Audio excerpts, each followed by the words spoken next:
Nous sommes le 7 novembre 2021, c'est l'heure de la revue de la presse et des médias israéliens en direct de Jérusalem sur Radio Kalita.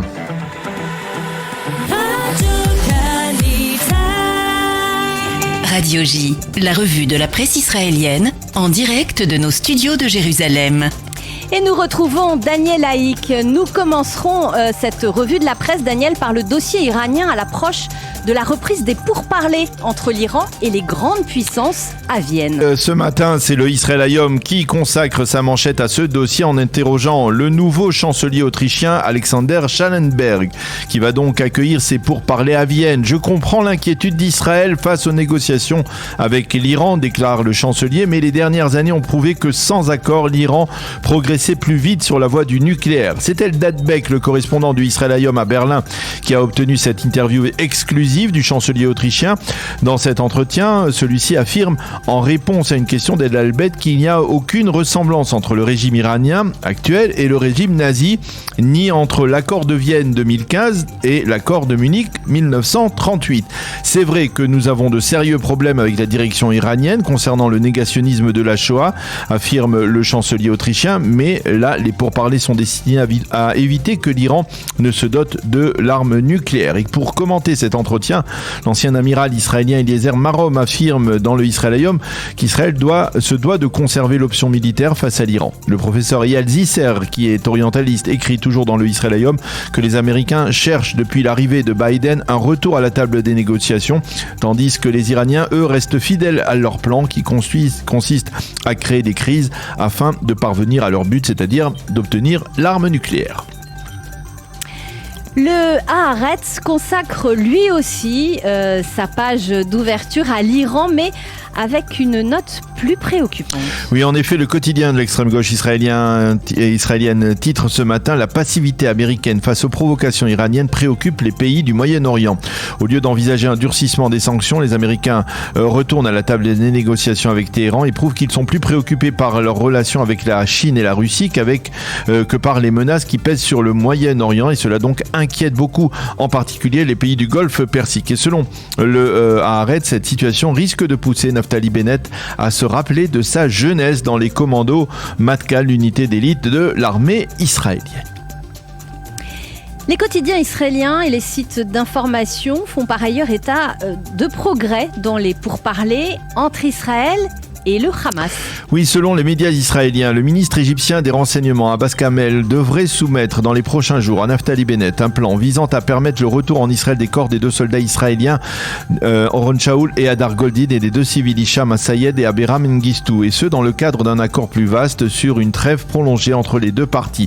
Selon les experts, Abbas Kamel devrait également évoquer la question du nucléaire iranien et de la présence des forces iraniennes en Syrie avec Naftali Bennett. Mais les responsables du Hamas tentent de dissiper cet espoir concernant un accord avec Gaza. Il n'y a pas de progrès, nous sommes dans l'impasse, ont-ils affirmé il y a à peine 24 heures.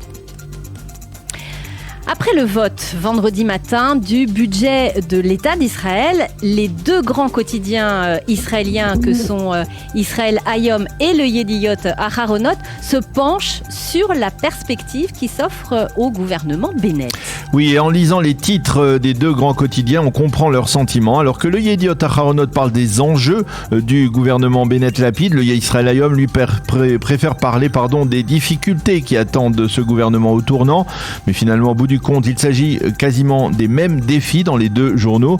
Nous allons les énumérer rapidement. Il s'agit des relations entre la gauche et la droite qui risquent de se tendre à l'intérieur de la coalition, la loi sur la citoyenneté, les projets de loi visant à empêcher Netanyahou de revenir au pouvoir et la loi sur une commission d'enquête sur les sous-marins allemands ainsi que le dossier de l'implantation d'Eviatar. Voilà pour les défis mentionnés dans le Yediot Aharonot. Le Israël Hayom rajoute le dossier brûlant de l'ouverture du consulat général des États-Unis à Jérusalem, et la loi sur la réunification des familles palestiniennes et enfin le dossier de la construction en Judée et en Samarie, ce qui fait beaucoup de dossiers à l'ordre du jour de ce gouvernement après le budget de l'État.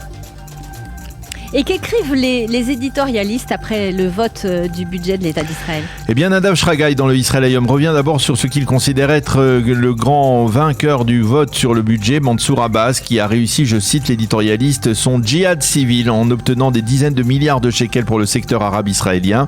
Et il reconnaît que c'est Netanyahou qui a bel et bien ouvert la voie à Abbas de ce succès parlementaire. Shimon Shifer, lui, va dans le même sens dans le Yediot Aharonot quant à la responsabilité de Netanyahou dans le vote du budget, mais son approche est différente. Selon le vétéran des éditorialistes israéliens, Bennett, Lapid et Lieberman ont parfaitement copié lors de la préparation du budget le modèle qu'a été Netanyahou. Netanyahou a été de facto le coach politique de ses 3 élèves, de ses 3 disciples. Ils ont utilisé toutes les manœuvres que Netanyahou leur avait enseignées en 12 ans de pouvoir, et c'est ainsi qu'ils se sont débarrassés de lui, qu'ils ont réussi à voter le budget de l'État. Notez que les quotidiens israéliens reprennent en encadré des extraits de la conférence de presse donnée hier soir par le trio Bennett, Lapid et Lieberman pour célébrer ce vote du budget. Et le Maariv consacre quant à lui sa une, à une sérieuse manifestation qui a considérablement perturbé la circulation à l'entrée de Jérusalem. Oui, il s'agit d'une nouvelle manifestation des jeunes des collines qui entendent protester contre la mort tragique d'Aouvia Sandak, un de ces jeunes qui est mort il y a près d'un an dans un accident de voiture à l'issue d'une course-poursuite avec les forces de police. Les manifestants exigent que la responsabilité de la police soit engagée dans cet accident. Depuis, ils manifestent plus ou moins régulièrement. Au cours des derniers jours, ces manifestations se sont amplifiées et ont considérablement perturbé la circulation à l'entrée de la capitale. Des dizaines de manifestants ont été arrêtés jeudi et une vingtaine d'autres hier soir.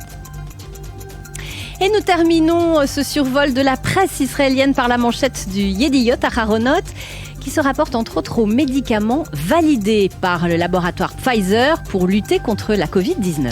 Oui, et le Yediot Aharonot mentionne en manchette un extrait de l'éditorial de Nadav Eyal qui écrit à ce propos: le corona ne va pas disparaître, mais le médicament de Pfizer peut nous conduire prochainement vers une nouvelle réalité. En plus des vaccins, tout médicament qui réduit le taux de morbidité sera une nouvelle arme importante à rajouter aux masques, aux gestes barrières et aux autres mesures avec lesquelles nous nous sommes habitués à vivre, écrit ce matin Nadav Eyal.